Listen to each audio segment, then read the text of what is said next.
Jeg vil nu bevise den afledte funktion for en x-del, og jeg vil starte med at beregne tilvæksten, funktionstilvæksten, som vi har stående her, som er defineret af f af x plus h minus f af x0, eller x. Og fordi at vi har x i nævneren, så sætter vi så udregner vi tilvæksten også her, så har vi det også stående i nævneren. Og det vi starter med at gøre, det er at finde, for at kunne trække en x-del fra en x-del plus h, så bliver vi nødt til at finde fællesnævner. Så i det her led, så ganger vi med x på begge sider, så vi ganger 1 med x, så der bare står x, og x med x plus h, så vi altså får en parentes. Det samme gør vi i det andet led, hvor vi altså bare ganger med x plus h, i stedet for at finde fællesnævner. Så her får vi altså kommer til at stå x plus h, da der stod 1 her. Og da vi nu har fællesnævner, kan vi samle brøken og sætte på samme brøkstreg.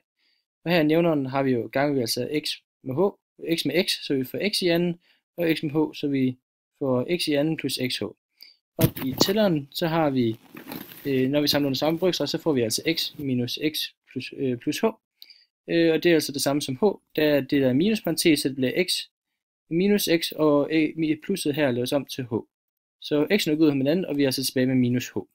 Vi kender nu funktionstilvæksten, som altså er delta y, og vi skal nu finde differenskvotienten, og det gør vi ved at dividere funktionstilvæksten med h. Og vi indsætter altså funktionstilvæksten, som vi har fundet heroppe i ligningen her, og dividerer med h. Og da det er lige meget hvilken en, da de to skal divideres med, i sidste ende skal divideres med den, er lige meget hvilken en vi dividerer med først. Så derfor trækker vi altså h'et op her. Og minus h divideret med h, det giver altså i dette tilfælde minus. Og vi kan nu bestemme differentialkoefficienten for h gående mod 0.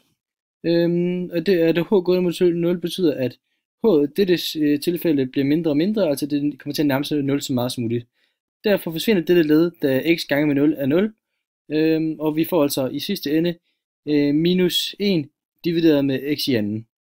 Så den afledte, og det er altså også hvad vi får ud af den afledte funktion af en x-del, når h er gående mod 0.